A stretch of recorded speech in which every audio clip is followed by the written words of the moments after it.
Ayan mga boss, magandang gabi sa lahat. 8 in the evening na. Yun, magpakain na po tayo. Mas malakas sila kumain sa gabi kaysa sa umaga. Baliktad po yan sila. Kaya kung sa umaga, tama lang yung pinapakain ko. Na walang may maiwan na pagkain sa pan.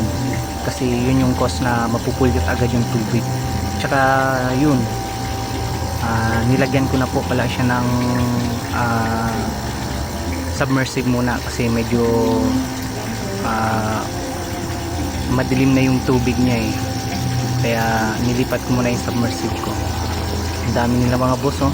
Malulusog po yan. Mga night feeder yan sila. Mas malakas silang kumain sa gabi kaysa sa umaga. Kaya yun, binibigyan ko ng time pakainin sila sa gabi kaysa sa umaga. Kikita naman natin sila boss, oh. Paglagay mo pa lang eh, ubos na agad yung pagkain nila eh. At saka ang kagandahan pa dito mga boss eh, ayun, namomonitor ko sila sa umaga. Ayun, salamat at magandang gabi.